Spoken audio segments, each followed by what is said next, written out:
which fuse and relay we need to check. So what we need to do, guys, we need to open the grid now. On this box, of course, and the fuse box, okay, one of the fuse boxes is located, okay, right here, by the bottom. So we need to squish on both sides towards each other. Okay, and gently pull it out. You have some hoses here on the side, careful not to damage them. I think this is for the windshield washers. Okay, that's how you remove the lid. So what do you need to do, guys? Okay, we will need to check one relay, okay, and one fuse. The number 32 fuse on the back side of the car, you can see which is number 32, okay, right here. So we have this 7.5 amp okay. Okay, this fuse is not good, guys, the car is not going to work. So let us replace this one. Okay, we'll pull it out and install a new one.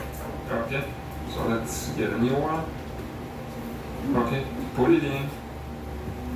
And the other thing that could be is a relay number 3. Okay, this one right here. So you grab it and just pull it straight out. Okay, it's very tight. And those are the numbers. So if you need anything, if it's like ours, there's a number. So we'll have the links of the parts that we use in the description of the video. So if you need anything, check it out. Okay, so let's replace this one with a new one now. Okay, it goes only one way. Yeah? Let's see if the car will start. Okay, I'm not going to stop the video from that point on. Same thing. Switch the keys here. Clutch, brake. Okay, let's see. No problem. Okay, that ticking noise, that's actually the heater flap there. That's a common problem of this. We'll have a video how to replace it. So thank you guys for watching. Please subscribe, many more videos to come, and see you guys next time.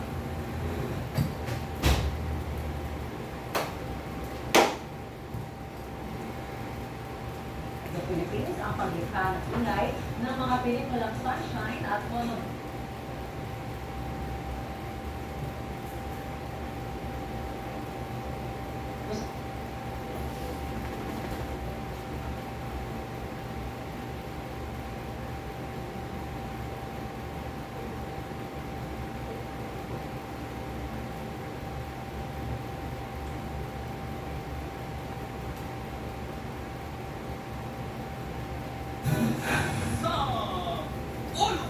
No.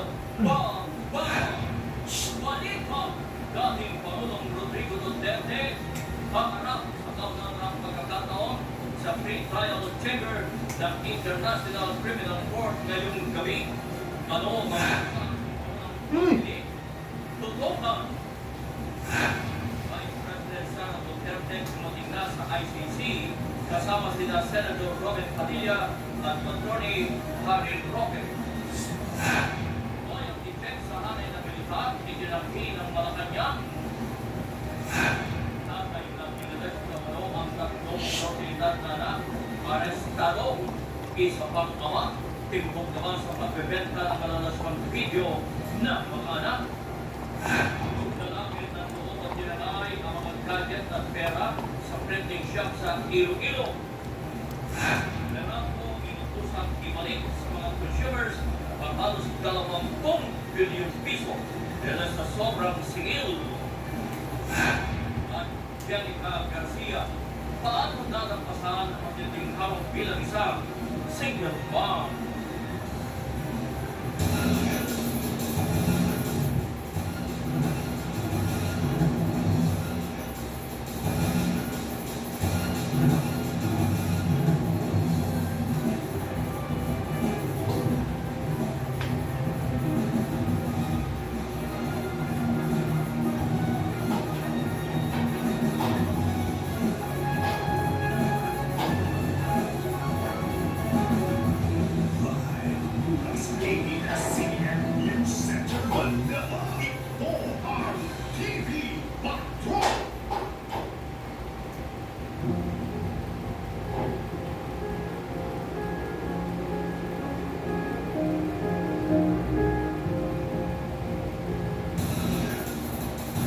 Magandang gabi, bayan.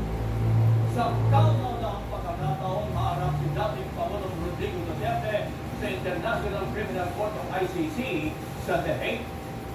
Nilinaw rin ng ICC na nasa kanilang detention facility pa rin si dating Pangulo at dumaan lamang siya sa isang standard medical check-up. Live mula sa The Hague, Netherlands, nagpapatrol Zed Hernandez. Zed, anong oras haharap si Pangulong Duterte sa ICC at ano ang inaasahan natin mangyayari sa ICC? Kabayan, alas 2 yan ng hapon, Central European Time, 9 p.m.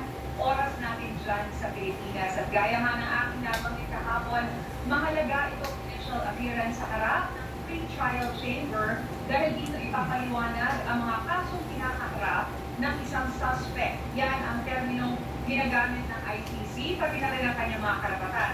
Partikular na itong karapatan para mag-apply sa interim release o yung pansamantalang paglaya. Pero hindi magiging madali ang pagbubuhan yan at kung igawad pa ng korte, ay marami itong mga kaakibat na mga kondisyon.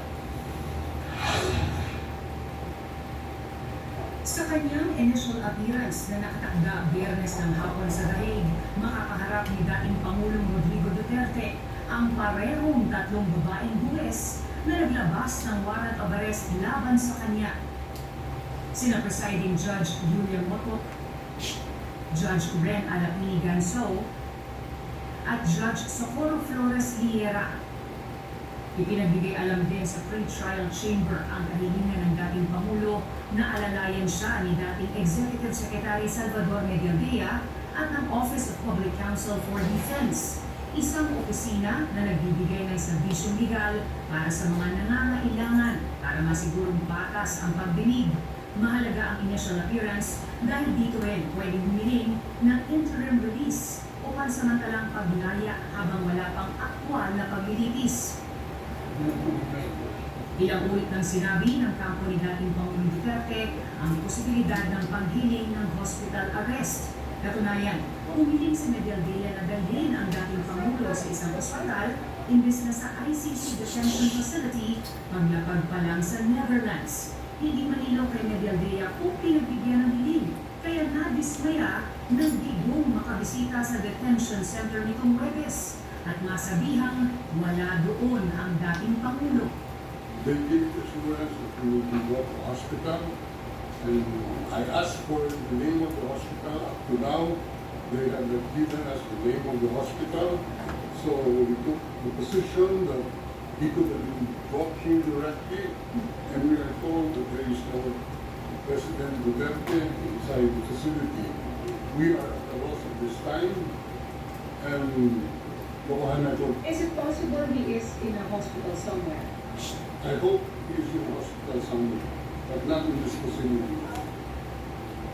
Pero mabilis ang naging paglilinaw ng ICC na galing lang sa medical check-up sa isang ospital ang dating Pangulo na bahagi ng standard procedures.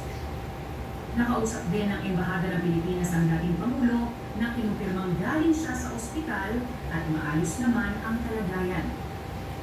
Nakiusap din si Duterte na mabisita ng embassy consular officials at humingi ng tulong para hilingin ang pagbisita ni Medialdea at kanyang pamilya.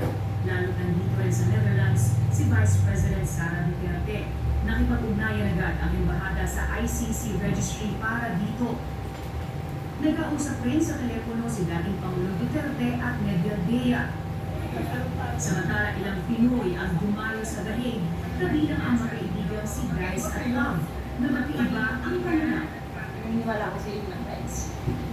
Sa Philippine extrajudicial killing with justice. I'm pro Turkey also. Okay. Anong paghiwala po natin? So, for me, sobrang sakit ang nararamdaman ko kasi kung wala siya pangalan. Magkaibang paninindigan niyo, pero mag-ibigan kayo. Kaya super. Ayon naman sa abogado ng ilang biktima ng giyera kontra droga ng Administrasyong Duterte, nakaangkla sa mismong mga batas ng Pilipinas sa humanitarian law ang naging pag-aresto sa dating Pangulo. Egyptian justice. In fact, this is really an implementation of the international criminal justice system. Tsaka sa tab po sa RA 9851, Section 17, Philippine authorities may voluntarily surrender a person who's being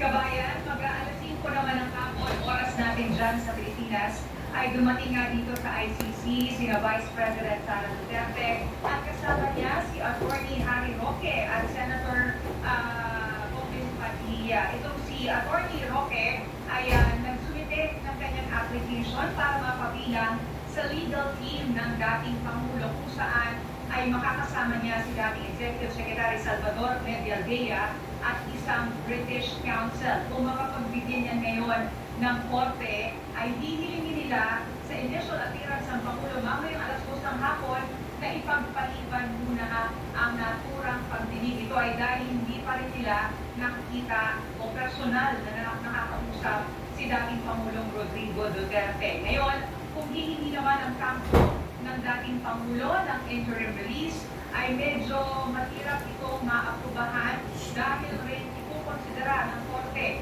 ang mga opinyon ng mga biktima at ng mga witnesses, pati na ang kanilang seguridad kung sakaling pagbigyan ang pansamantalang paglayat. Ayon nga kay ICC Assistant Counsel, Attorney Cristina Conti ay mariin tututulan ng mga biktima ng war on drugs ng Duterte administration ang naturang pagkilig. Gabayan.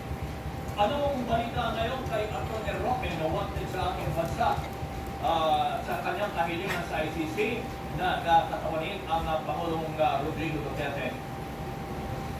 Ang sabi sa atin, Atty. Roque, ay nagsumite pa lang sila ng mga papeles dahil medyo nahuli or medyo late yung advice at notice ng ICC na magkakaroon nga ng initial appearance ngayon. Pero ang alam talaga natin ng kabayan kasi ito, yung ganitong proseso, ito yung agad-agad na ginagawa dahil marami talaga siya ng procedures. Paalam